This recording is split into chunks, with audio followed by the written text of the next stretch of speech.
Vector product होते हैं आपके दो तरह के होते हैं। ठीक है ना, वेक्टर डिवीजन जैसी कोई चीज नहीं बनी बेटा, अभी तक जरूरत नहीं पड़ी कहीं कुछ ऐसा बनाने की। तो कभी भी आपको वेक्टर डिनोमिनेटर में नहीं मिलेगा, अगर कहीं आप लिख रहे हैं तो गलत लिख रहे हैं। कभी आपने 2/a वेक्टर लिख दिया तो ये गलत हो गया, ये बनी नहीं है ये चीज अभी तक। ठीक है, तो वेक्टर कभी भी डिनोमिनेटर में नहीं आना चाहिए।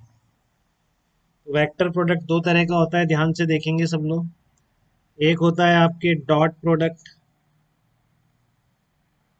ठीक है, जिसका दूसरा नाम होता है स्केलर प्रोडक्ट।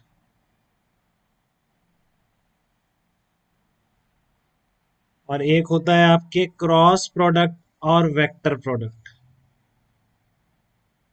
ठीक है, क्रॉस प्रोडक्ट और वेक्टर प्रोडक्ट।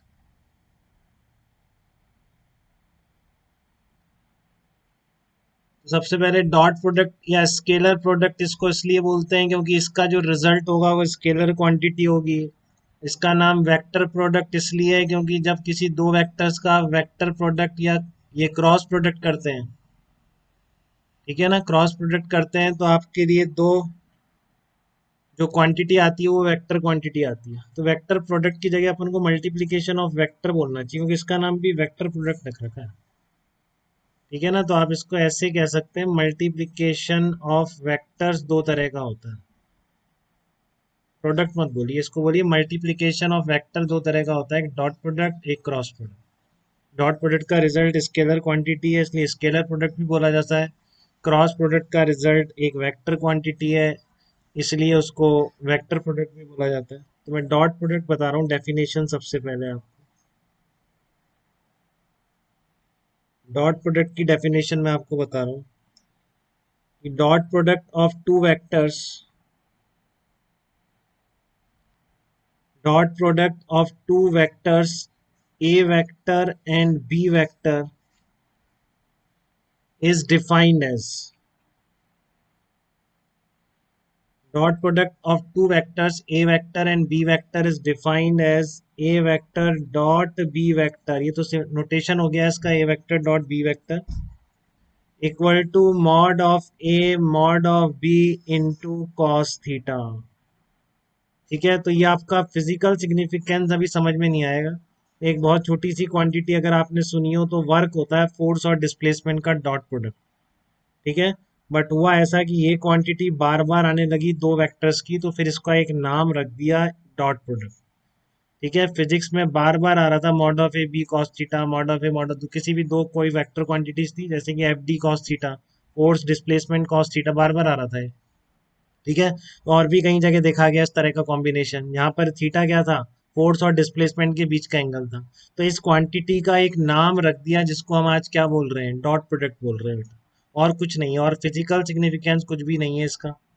ठीक है ना, मीनिंग बस इतना सा है कि बार बार ये चीज आ रही थी, दो फिजिकल क्वांटिटीज थी जैसे फोर्स और डिस्प्लेसमेंट हो गई, और एक कॉस थीटा आ रहा था तो इसको एक नाम दे दिया और फिर मैथ में एक टॉपिक बना दिया dot product of two vectors करके।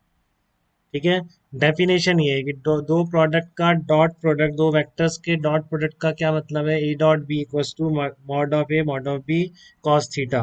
तो कैसी क्वांटिटी है, इसके आगे कोई मैं यूनिट वेक्टर नहीं लगा रहा हूँ, तो इसलिए क्या है आपकी एक स्केलर क्वांटिटी है, कोई डायरेक्शन नहीं है, जस्ट ए नंबर है। यहाँ पर थीटा क्या है, ए और बी क्लियर है, मैग्नीट्यूड है। और यहाँ पर आप थीटा की वैल्यू ध्यान रखेंगे, here theta is called, here theta is called angle between, theta is called angle between a vector and b vector। ठीक है, theta is called angle between A vector and B vector. ठीक है, तो आप बस apply करेंगे इस definition के साथ, इस तरह के मैं दो प्रोडक्ट वेक्टर बना दूं आपको, ए वेक्टर एंड बी वेक्टर, और ये एंगल आपको थीटा गिवन है। ठीक है, ये वाला एंगल आपको क्या गिवन है, थीटा गिवन है। तो आप ए वेक्टर डॉट बी वेक्टर बता सकते हैं क्या, ए वेक्टर डॉट बी वेक्टर की वैल्यू क्या होगी, मैग्नीट्यूड ए का ए मान लीजिए, बी का बी मान लीजिए, तो ए वेक्टर डॉट बी वेक्टर की वैल्यू क्या होगी आप बता सकते हैं मुझे।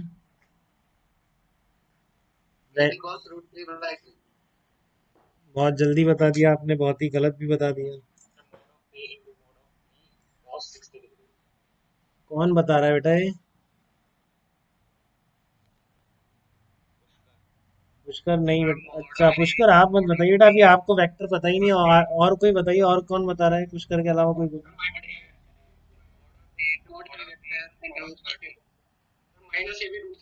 हाँ ये बिल्कुल सही बोला। -AB√3/2। -AB√3/2 बेटा, इतने बेवकूफ मत बनिए। अगर कोई पढ़ा हुआ ये चीज बोल रहा है तो फिर तो बहुत ही गलत बात है यार। ऐसी हिम्मत तो नहीं करी किसी ने इसका आंसर गलत देने की, जो पढ़ रखा है वेक्टर पहले से। मैंने क्लियरली डिफाइन किया है यहाँ पर। थीटा इज क्या है यहाँ पर? Angle between A vector and B vector है थीटा है। और इस तरह का डायग्राम बनाया है, तो अब ऐसी गलती किसी ने करी तो नहीं अभी?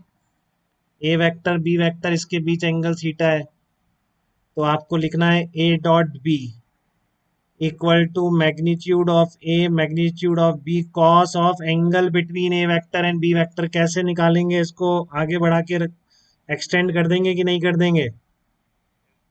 तो आप दोनों की टेल सेम पॉइंट पर आई है, तो क्या एंगल होगा? 30 एंगल लग रहा है कि अभी भी ए वेक्टर बी वेक्टर के बीच का?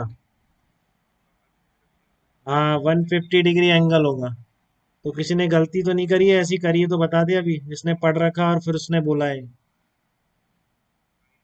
हाँ cos 150 कितना होता है? cos 180 -30, तो -cos 30 -√3/2। ये आंसर हो जाएगा इसका ए डॉट बी का। तो ये थोड़ा ध्यान से करें बेटा, ऐसी बेवकूफ़ी बर्दाश्त नहीं की जाएगी। मैंने एक बार जो बता दिया फिर मैं कभी नहीं मान सकता कि आप उस चीज़ पे गलती करो। तो आपको भी नहीं होने देना है कभी, ध्यान रखना है इस बात का, ठीक है? तो अगर आपका इस तरह का होता है, ये एंगल होता है 60 डिग्री, तो ए वेक्टर और बी वेक्टर, एक ए डॉट बी कितना हो जाता है? एक और देख लीजिए, ए डॉट बी कितना हो जाता?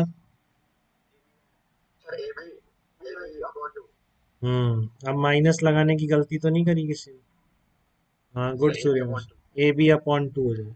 क्लियर है बेटा? तो ये डॉट प्रोडक्ट की डेफिनेशन। तो आपको ये भी समझ में आ रहा होगा कि dot product of two perpendicular vectors कितना होगा। Dot product of two perpendicular vectors कितना होगा? तो ये ध्यान रखिए। Dot product of two perpendicular vectors क्या होगा? जीरो होगा। Dot product of two perpendicular vectors, dot product of two perpendicular vectors कैसे लिखेंगे आप?